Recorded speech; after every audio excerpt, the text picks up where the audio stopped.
The art of making stained glass windows flourished in Europe during the Middle Ages. I think most people have the feeling that stained glass is something that's religious. It's important that we think of glass as not just something that we would see in a cathedral or a temple, but something that can be used in a more modern, secular way. Harriet Hyams is a contemporary artist who has chosen to work with stained glass. Although her craft is at least 1,000 years old, her designs are modern and expressive. She has received a commission to create a large stained glass window for a new commercial building in Houston, Texas, a major opportunity for an artist who works in such a small field. There are not really too many artists who are doing commercial stained glass. Commissions are very few and far between. Before designing the window, she studies the architectural plans and blueprints for the building. She must imagine how the building will look, where the window will be seen, and what its effect will be.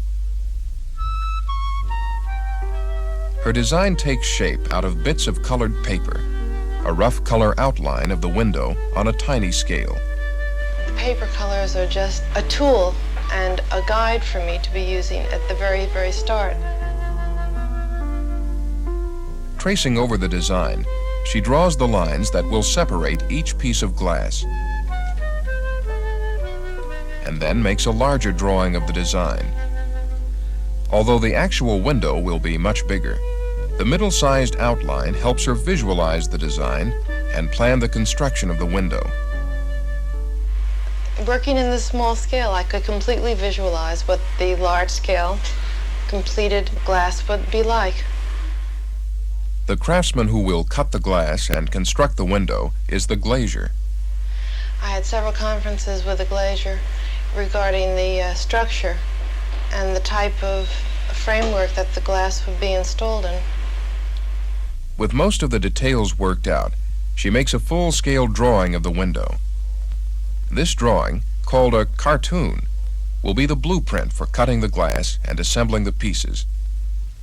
To be sure the cartoon is a precise enlargement of the intermediate drawing, the artist uses a pair of calipers. The small end of the calipers measures the dimensions of the smaller drawing. Turned around the other way, they enlarge its dimensions to full scale and in proper ratio. The next step is choosing both the colored glass and the light that will illuminate it. I realized the more that I got into my work, the more I had to learn about artificial light. And when I eventually decided on the mercury vapor, which is a high-intensity light, I had to carry with me, wherever I traveled, looking for my glass, this particular kind of light. There are thousands of colors and shades to choose from. She likes handmade glass because of its great variety and rich color.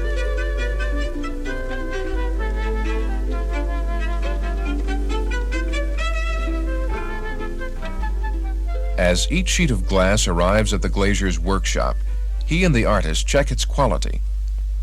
They also decide which part of each sheet they will use for every piece of glass in the window. Every piece is numbered on the plan, just like a paint-by-numbers picture, and keyed to the selected pieces of glass. The glazier is ready to cut the glass, using a copy of the cartoon as his pattern. The artist decides which piece of glass to use. The glazier lays the pattern piece over the glass and scores it with a glass-cutting tool. Where the glass is scored, it breaks off. A pair of glass pliers helps trim up the edges or break off small pieces. Because each piece must fit exactly, there is no room for mistakes. The cartoon is used like a dressmaker's pattern to assemble the cut pieces. Although we try and have a more modern approach in our design, the actual technique of designing and fabricating stained glass is essentially the same as the technique that was used hundreds of years ago. I never took a course in stained glass. I worked for about 15 years as a sculptor, and I came to glass with lots of knowledge in design and other mediums.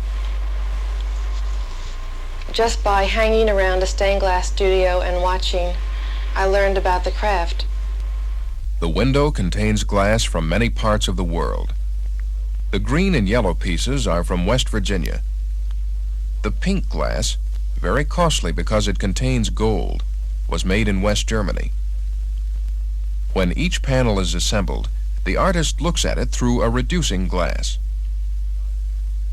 The opposite of a magnifying glass, the reducing glass makes the panels look farther away, so the artist can get an impression of the way they will look from a distance.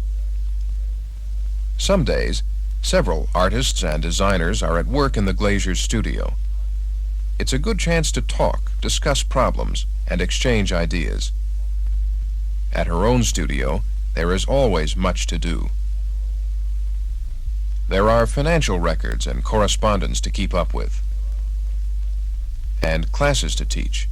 Something that I stress is simplicity, simplicity of design and simplicity of color. I also stress looking at windows and looking at as much stained glass as possible. And she continues working with the glazier, who is now ready to assemble some of the panels. He lays the pieces of glass over the paper pattern and cuts strips of lead that will hold them in place.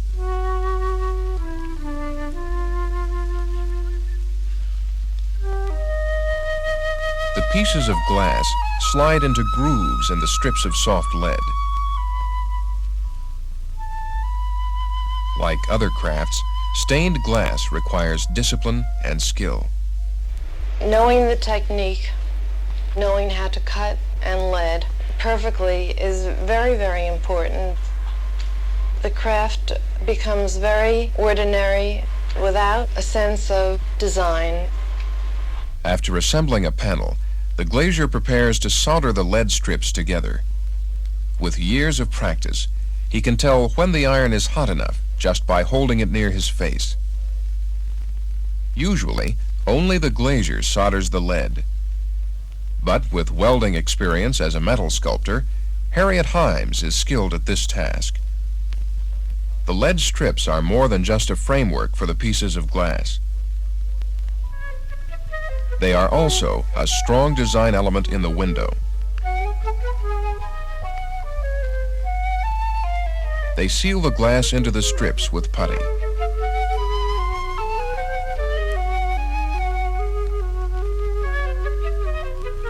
Excess putty is removed with a wooden tool that won't damage the glass.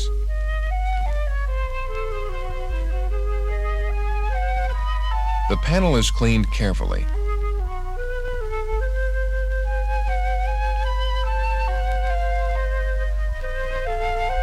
At last, the panel can be lifted.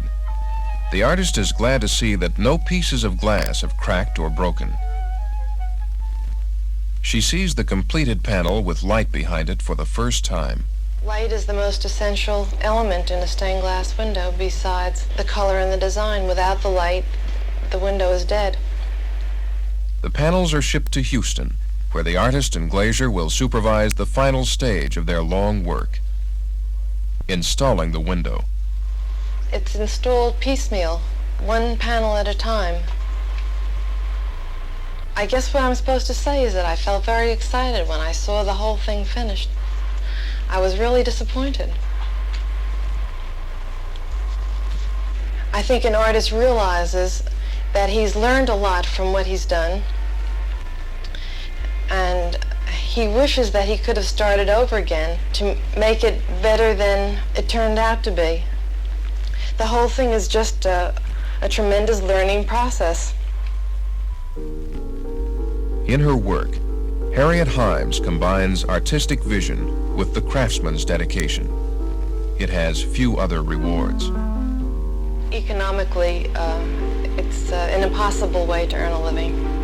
You have to love it and feel very dedicated to it and enjoy the process of it.